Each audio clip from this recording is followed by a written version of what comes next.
আসসালামু আলাইকুম। আশা করি সবাই ভালো আছেন। তো আজকে আমরা আপনাদেরকে এরকম একটা জিনিস দেখাবো যে জিনিসটা দেখলে আপনারা হলো তাজ্জব হয়ে যাবেন। তো অনেকে জানেন যে সাকার ফিশ নাকি হচ্ছে রোদে শুকিয়ে একবারে শুটকি করে ফেললে বা বরফে দীর্ঘদিন রাখলেও নাকি মরে না। তো ওই জিনিসটা আমি আজকে থেকে ট্রাই করব। এই যে আজকে আমরা দুয়ারে বড় একটা সাকার ফিশ পাইছি। তো এইটার হচ্ছে আমি এই বরফ টেস্ট করব, যে দেখব যে এই মাছটা বরফে 3 দিন রাখলে মরে কিনা। একবারে এই যে সুন্দর একটা পাত্রে ফ্রেশ পানি নিয়ে নিছি, টিউবওয়েলের পানি। আর এটার মধ্যে এই যে দেখেন, এটা যেন পুরো লম্বা সোজা থাকতে পারে এরকম একটু স্পেস দিছি। তো এই স্পেসে এই মাছটাকে আমি এখন ফ্রিজে রাখবো। এই যে দেখেন পুরো একবারে ফুল স্পেস আছে। আর এই মাছটাকে আমি এই যে পুরো আটকাই দিলাম। আটকাইয়া এটার আমি এখন ফ্রিজে সুন্দরভাবে একবারে ডিপে রেখে দিব, যাতে করে এই পানিটা বরফ হয়ে যায়, একবারে ফুল বরফ। আর এটাকে আমি 3 দিন পরে আপনাদেরকে দেখাবো। তবে প্রতিদিন একটু একটু করে আপনাদেরকে এই ভিডিওতে অন্তর্ভুক্ত করব, যে ডে 1, ডে 2, ডে 3 এভাবে 3 দিনে কীরকম হয়। তো আপনারা আশা করি আমাদের সাথে থাকবেন। এই যে ওই সাকার ফিশটাকে আমরা এই ফ্রিজটাতে রাখবো। এই যে একবারে দেখেন, এর কিন্তু বরফ হয়ে যায়, একদিনে ফুল বরফ হয়ে যাবে। এই যে রাখলাম ডিপে। এই যে সুন্দরভাবে ওটাকে রাখলাম। তো আপনার 3 দিনের চ্যালেঞ্জ, যে 3 দিনে এই সাকার ফিশটা বরফ ফুল হয়ে গেলে তারপরে এটা জীবিত থাকে কিনা এটাই টেস্ট করা হচ্ছে। ঠেলা দিয়া ফ্রিজটা পুরা আটকাই দিলাম। এই যে ফ্রিজ পুরো আটকাই দিলাম। ওকে, 3 দিন পর্যন্ত অপেক্ষা করুন সবাই। এই যে আমরা গতকালকে যে এই সাকার ফিশটি ফ্রিজে রাখছিলাম, ওইটা আজকে যে বের করলাম। তো বের করে দেখাই যে আপনাদের এই মাছটি কীরকম হয়েছে। এই যে দেখেন, ক্যাপটি খোলার পরে পুরাটা এইভাবে যে বরফ হয়ে আছে।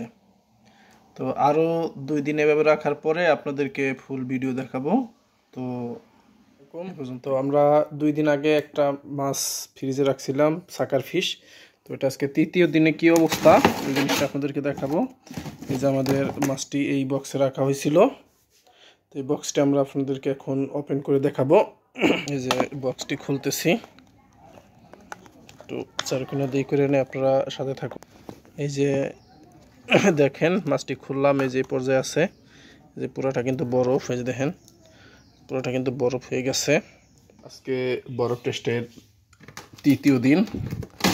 তো আমাদের ফ্রিজে যেই সাকার ফিশটা রাখছিলাম ফ্রিজে, ওটি কিন্তু ফুল বরফ হয়ে গেছে। আজকেই এটাকে আমরা দেখব যে এটা ঠিক আছে কিনা, যে জীবিত আছে না ফুল মারা গেছে। তো এই যে এটাকে নিয়ে এখন আমরা যাব, যে এটারে আস্তে আস্তে টেস্ট করব। তো ধাপে ধাপে দেখাবো, সাথে থাকুন। যে চলে আসছি যেখানে আমরা এটাকে দেখব যে এটা ঠিক আছে কিনা। এই যে দেখেন, এই যে এই বোতলের পানি ঢালবে এখন, এটা একটু পানি ঢালতেছে।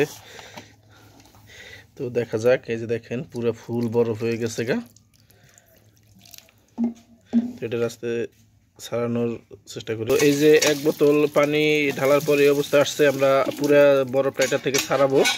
তো পুরা বরফটা এটা থেকে ছাড়াইয়া দেখব যে এটা আসলে জীবিত হয় কিনা। এই যে পানি ঢালতেছে দেখেন, হ্যাঁ এই দেখেন বোতল দিয়ে পানি ঢালা হইতেছে। মাছ থেকে প্রায় বরফ ছুটে গেছে। তো কিছুক্ষণের মধ্যে আমরা এই যতটুকু বরফ আছে এইটুকু সরিয়ে ফেলবো। তারপর দেখবো যে আসলে এটা জীবিত হয় কিনা, একটু সময় দিব এটাকে। তো এই যে পুরো বরফটা এটা থেকে সরিয়ে ফেলছি।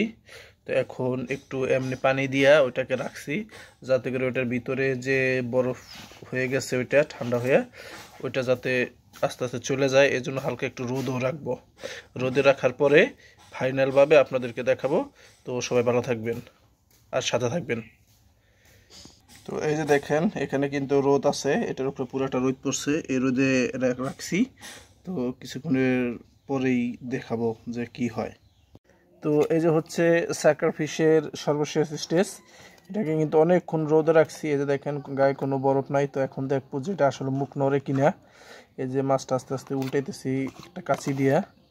তো এই যে দেখেন এই মাছটা ফ্রিজে রাখার 3 দিন পর, বরফ করার 3 দিন পর কিন্তু এই যে যেভাবে রাখছি, কিন্তু এটা কিন্তু মুখ নড়তেছে না, মুখ নড়তেছে না। তো যারা এতদিন বলছে যে বরফ টেস্টের পরও এই সাকার ফিশ বাঁচে, ওইটা আদৌ সত্য নয়, মিথ্যা কথা। এই যে দেখেন মাছ কিন্তু একটু মুখ নড়তেছে না, অর্থাৎ মাছটি মারা গেছে। তো এখন আমি এই মাছটিকে এই লাল পিঁপড়াকে দিয়ে দিব, যাতে করে তারা তাদের 1 সপ্তাহের খাবার হয়ে যায়। তো এই পর্যন্তই এই ভিডিও। সবাই লাইক কমেন্টস করে পাশে থাকবেন, ভালো থাকবেন। আল্লাহ হাফেজ।